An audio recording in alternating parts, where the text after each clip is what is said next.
Agricultura BR de volta. Hoje eu tenho aqui o prazer de receber o presidente da Embrapa Gado de Corte, o Antônio Rosa, que está aqui conosco, o Totti. Nós vamos falar sobre alguns temas importantes, sobre ciência, sobre pecuária, sobre COP30 também, que vai estar sendo preparado para apresentar. Algumas preocupações também que existem também, que é inevitável que se tenha, sim, não é mesmo, Totti? Mas eu começo perguntando para você a respeito, Embrapa, ela tem trabalhado a todas as unidades, a Gado de Corte, ela tem um sentimento especial sobre como é o entendimento da pecuária, da criação, da cadeia produtiva e como que isso chega e impacta o ser humano. Né? Perfeito. Como é que você avalia isso? Porque eu sei que vocês vão participar, né? Vão até fazer um evento meio que pré-COP30, vai estar se preparando para isso. O que vai ser mostrado lá, Antônio? Fabiano, boa tarde. Boa tarde. Em primeiro lugar, muito prazer de estar aqui com você, né? Cuidando aí da comunicação rural, que é um papel fundamental para levar informação e tecnologia para a nossa cadeia produtiva. A nossa unidade, graças a Deus, Fabiano, ela teve um desempenho muito importante junto da cadeia produtiva da pecuária de corte para ajudar o Brasil a fazer uma mudança fantástica, sem paralelo no mundo inteiro. Aí você falou do ganho, né? O ganho, o resultado melhor de tudo isso, Fabiano, foi a sociedade brasileira que está colhendo. A cesta básica de alimentos da década de 70 para os dias atuais, hoje está a metade do valor. A carne bovina é a mesma coisa. Naquela época o Brasil importava carne, né? E com pouco tempo nós passamos a liderar, primeiro abastecer o mercado interno e depois a liderar a exportação mundial desse produto. Então para nós é uma satisfação muito grande. E demos um pouquinho de ajuda. Quem fez a mudança foi o produtor rural, sem dúvida nenhuma. Mas, como muito bem dizia o nosso ministro Alisson Paulinelli, o Brasil teve o privilégio de, independentemente do partido político no poder central, a agropecuária foi um crescente, eventualmente com as suas dificuldades, mas um crescente ao longo desse período. Então nós saímos de uma época, Fabiano, né, e aqui a gente tem testemunhas importantíssimas da pecuária brasileira, né, o Solúdio Coelho, por exemplo, né, filho do Solalcídio, que dizia que, poxa, no Cerrado você precisava de 10, 12 hectares para ter uma reis. O doutor Abílio vibrava quando ele ia para o Pantanal, descer o Morro da Alegria, porque lá bastava 5, 6 hectares para ter uma reis. E depois o que aconteceu? Com a conquista do Cerrado, a capacidade de suporte, Fabiano, ficou 20 vezes superior ao que era antes. O Pantanal melhorou um pouquinho, 25%. Naquela época precisava de 5, 6 hectares, hoje 4, 5, né, dá uma cabeça. Então a umidícola ajudou a melhorar. Mas no Cerrado nós multiplicamos por 20, sem falar de sistemas mais intensivos. Né? Esse que tem irrigação, por exemplo, integração lavoura-pecuária, aí você multiplica por 30 ou mais. Então tudo isso, com a genética animal, somado de touros, depois a nutrição, mineral, proteica, energética e até agora, mais recentemente, com a pecuária digital, que democratiza muita tecnologia, fica mais fácil de usar, na verdade, na palma da mão do celular. Então isso promoveu para o Brasil um avanço extraordinário. E agora nós estamos num momento muito importante, Fabiano, porque, veja bem, o que acontece. Quando o Brasil estava naquela pobreza, aquela dificuldade, né? Aquela falta de produtividade, ninguém dava muita bola para o país, não.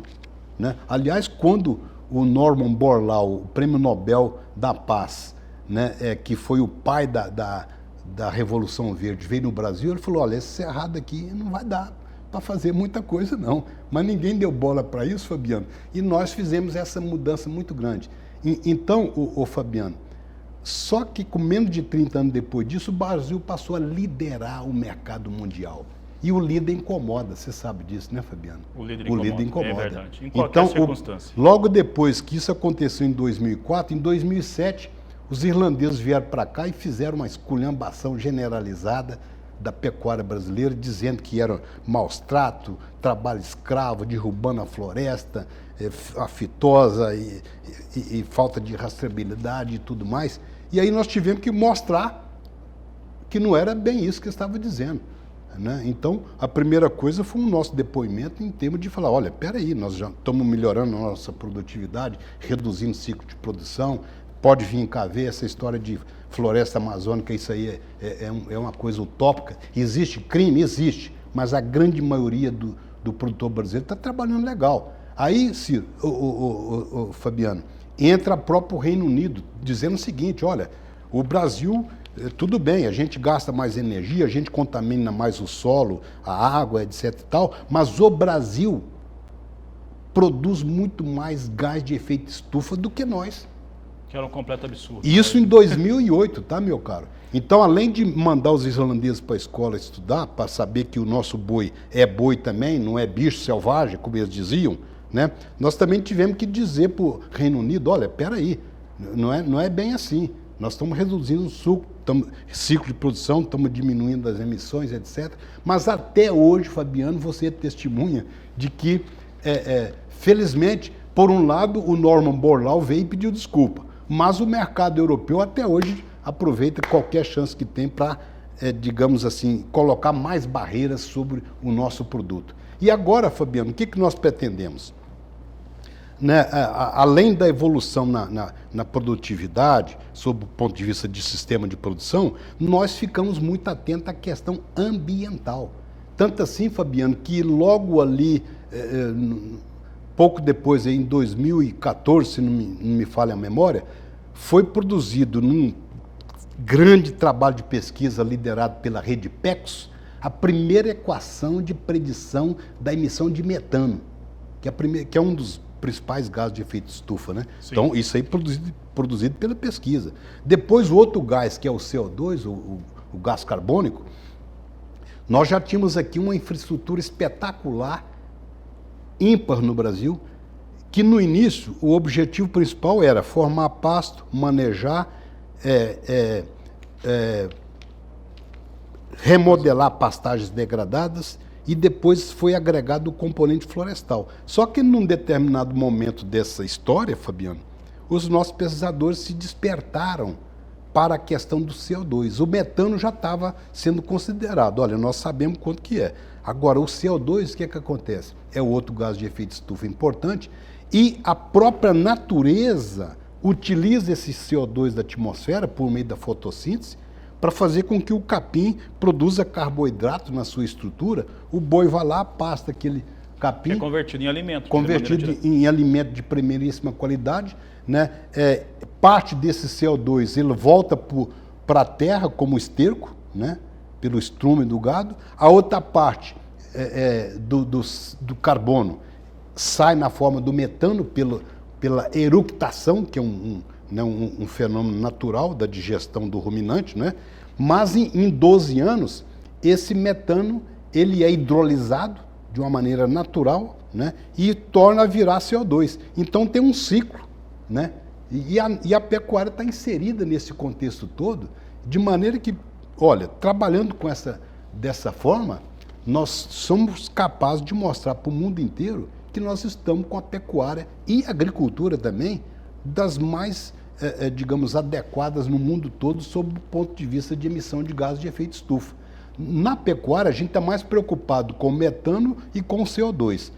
E poucas vezes se fala, Fabiano, de outro gás de efeito estufa muito importante, que é o óxido nitroso.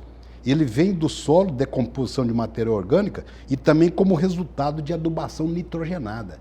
E aí, meu caro, a Embrapa desenvolvendo bioinsumos espetaculares, como o Rhizobium para a soja, e agora mais recentemente o Azospirillum para as braquiárias.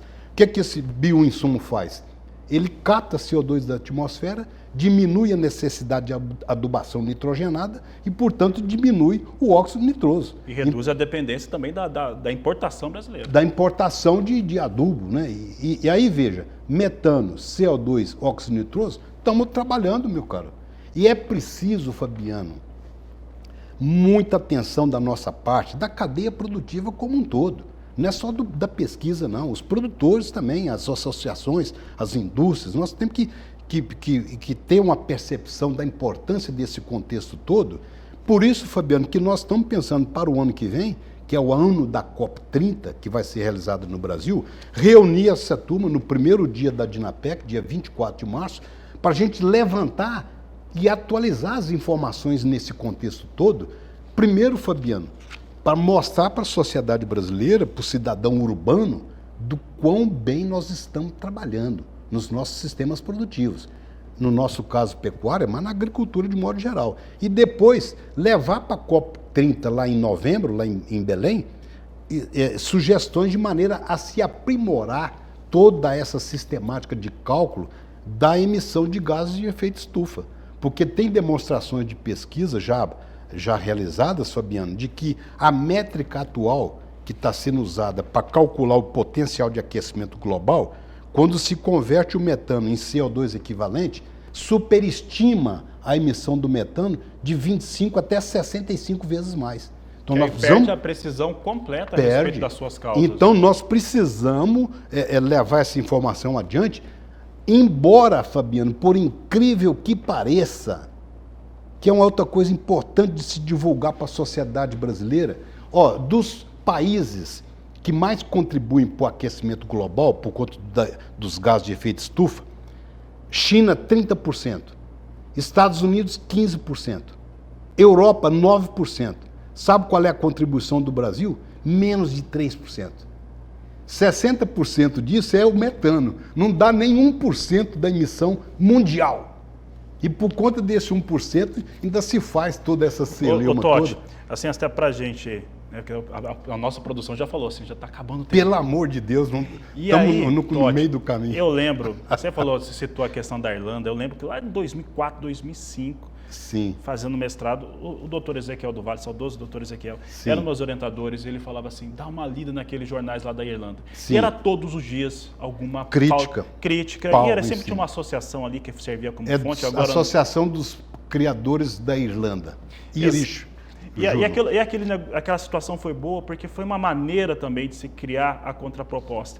E a gente tem sofrido uma série durante o tempo, né, nos últimos 20, 25 anos, sofrendo uma série de críticas, né, e muitas delas, apesar de se desenharem como uma pseudo-barreira sanitária, uma pseudo-barreira agora ambiental, né? Isso é uma pseudo-barreira. Elas normalmente, principalmente naquela época da Irlanda, do Reino Unido, eram barreiras comerciais. Era muito nítido que era barreira comercial. Como é que esse discurso e toda essa ciência ela é apresentada para esse crítico, principalmente europeu, exato, que tem feito isso sistematicamente com a pecuária brasileira, que é a número 1, então é onde vai apanhar mais, é natural que isso ocorra. Então, é uma ocasião muito importante para divulgar esse assunto para a sociedade como um todo, porque os líderes sabem disso, compreendeu? Os líderes sabem, mas a sociedade não sabe. Então, é uma maneira da gente esclarecer isso aí tudo. E outro ponto importante, que querendo ou não, Fabiano, a pecuária lá nos países da Europa, nos Estados Unidos, ela é muito cara. Porque o inverno é rigoroso pra caramba. Enquanto a nossa não, ela é feita a campo. É uma pecuária de custo muito baixo, com bem-estar animal, entendeu? Ainda captando CO2 da atmosfera. Então é uma coisa maravilhosa e devemos isso à natureza do ambiente tropical. Então daí a razão da importância de reunir os parceiros, reunir a cadeia produtiva. E graças a Deus, Fabiano, nós estamos tendo um apoio muito grande. O nosso governo do estado do Mato Grosso do Sul está firme conosco, o Sistema Farmasul, Senar, a própria CNA como um todo também vai se embarcando nisso tudo. Empresas produtoras de insumo. Nós fizemos um périplo aí por Minas Gerais, São Paulo. Então, a BCZ está conosco, Centrais de Disseminação, a BIEC, a Asbram e tudo mais. De maneira, meu amigo, que é hora da gente juntar força para mostrar para o mundo todo que o nosso sistema produtivo é muito equilibrado e o que precisamos, estamos todos preocupados com as mudanças climáticas. Mas vamos adotar as métricas adequadas para que os países em desenvolvimento não sejam prejudicados por isso.